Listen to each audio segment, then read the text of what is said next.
Hello, welcome to my channel প্রবাসী বাঙালি। আমি দেবস্মিতা। আজকে চলে আসলাম বাঙালি প্রিয় একদম ঝরঝরে নোনতা সুজির রেসিপি নিয়ে। এই নোনতা সুজি বানানোর জন্যে কিছু উপকরণ লাগবে। এখানে কফি নিয়েছি, একদম ছোট ছোট করে কেটে নিয়েছি। কিছুটা মটরশুঁটি নিয়েছি, দুটো বড় আলু এরকম একদম ছোট্ট ছোট্ট করে পিস করে নিয়েছি একটা গাজর, সেগুলোও কিন্তু এরকম ছোট্ট করে নিয়েছি কিছু চিনে বাদাম। আরও কিছু লাগবে, সেটা রান্না করতে করতে বরং দেখিয়ে দেবো। কড়াই বসিয়ে দিয়েছি, দিয়ে দেবো কিছু চিনে বাদাম, আর এটার সাথে দেব বাটারে এটাকে একটু ভেজে নেব।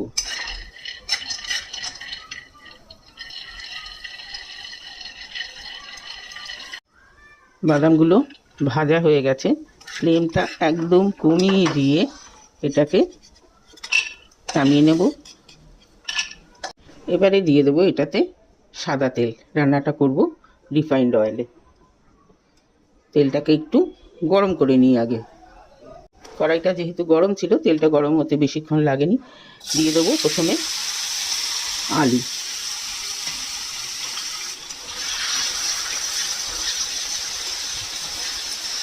এই যে বাটার কিছুটা ছিল, তো আলু ভাজার মধ্যেও কিন্তু বাটারের গন্ধটা থাকবে।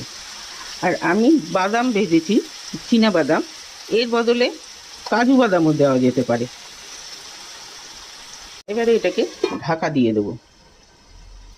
কিছুক্ষণ ঢাকা দিয়ে রেখেছিলাম। এবারে দিয়ে দেব গাজর আর কফি।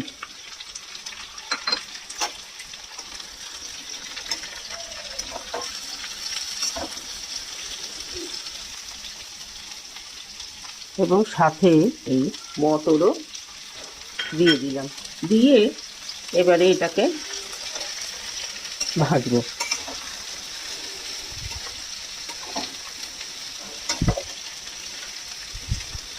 দেবো এটাতে অল্প একটু সল্ট,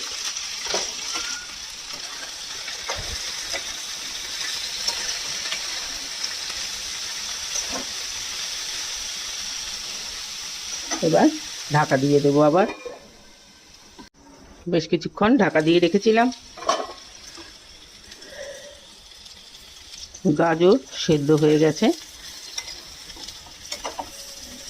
এবং পুরোটাই বেশ ভাজা ভাজা হয়ে গেছে। এবারে এটার মধ্যে দিয়ে দেবো কিশমিশ। কিশমিশটা দিয়ে কিন্তু বেশিক্ষণ ভাজবো না, এই গরমে গরমেই কিন্তু কিশমিশটা ভাজা হয়ে যাবে।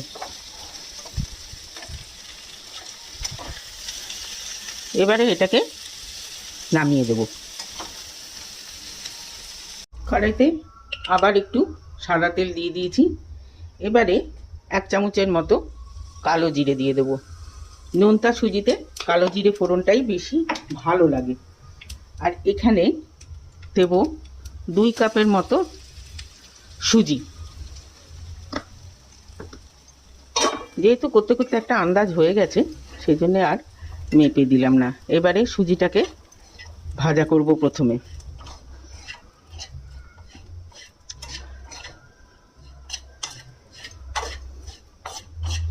সুজিটা বেশ ভাজা ভাজা হয়ে গেছে, একটা কালারও চেঞ্জ হয়ে গেছে।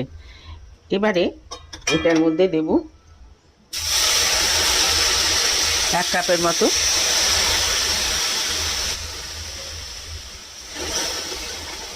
দেড় কাপ গরম জল।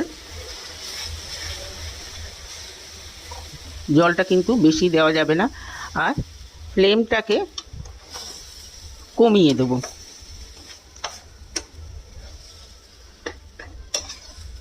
কমিয়ে দিয়ে এটাকে একটু ঢাকা দিয়ে দেব, যাতে সুজিটা সেদ্ধ হয়। সুজিটার জলটা কিন্তু শুকিয়ে গেছে। এটাকে এরকম করে ছাড়া ছাড়া করে দিতে হবে। করে দিয়ে সুজিটাকে তো সেদ্ধ করতে হবে। অল্প করে জল, ফ্লেমটা কিন্তু সিম করা আছে।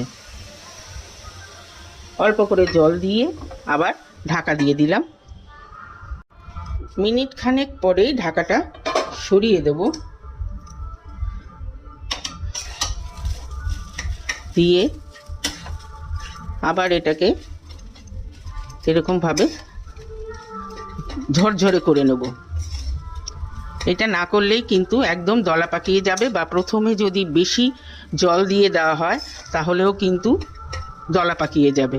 তো সুতরাং এইরকমভাবেই ধীরে ধীরে করতে হবে। নুন সুজি করার এই একটাই প্রসেস, যাতে খেতেও কিন্তু একটু সময় লাগে ঠিকই, কিন্তু খেতে কিন্তু দারুণ লাগে। এমনি সুজি তো আমরা মিষ্টি সুজি তো হামেশাই খাই। দিয়ে আবার একটুখানি জল দিয়ে দিলাম, দিয়ে আবার ঢাকা দিয়ে দেবো। মিনিটখানেক পর আবারই চলে এসেছি।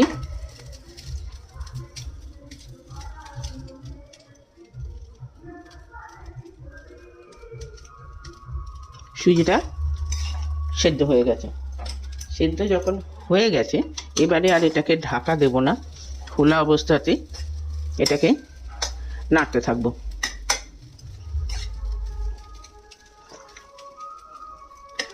নাড়তে নাড়তেই এটা একদম ঝরঝরে হয়ে যাবে।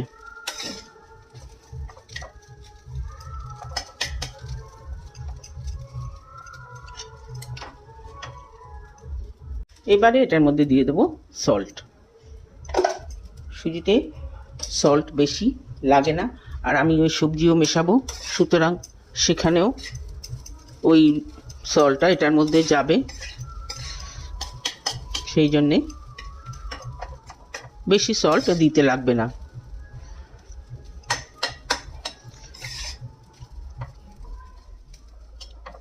একদম নাড়তে নাড়তে এটাকে ড্রাই করে নেব।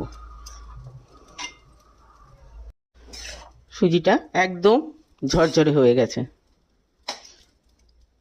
নোনতা সুজি দলা দলা হলে কিন্তু ভালো লাগে না। এবারে এই সবজিগুলো মেশাবো, যতটুকু প্রয়োজন ঠিক ততটুকুই মেশাবো, বেশি মেশানোর দরকার নেই। এইটা মেশালে যদি থাকে তাহলে অন্য কিছু বানানো যেতে পারে। দেবো এটাতে বাদাম, এবারে দেব কিছু কাঁচা লঙ্কা কুচোনো।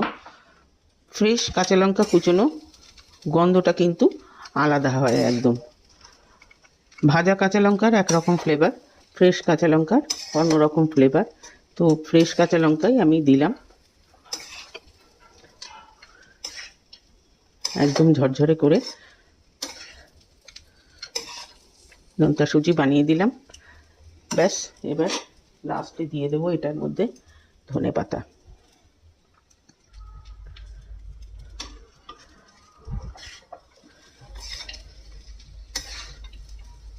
ব্যাস তৈরি হয়ে গেল নোনতা সুজি, একদম ঝরঝরে নোনতা সুজি।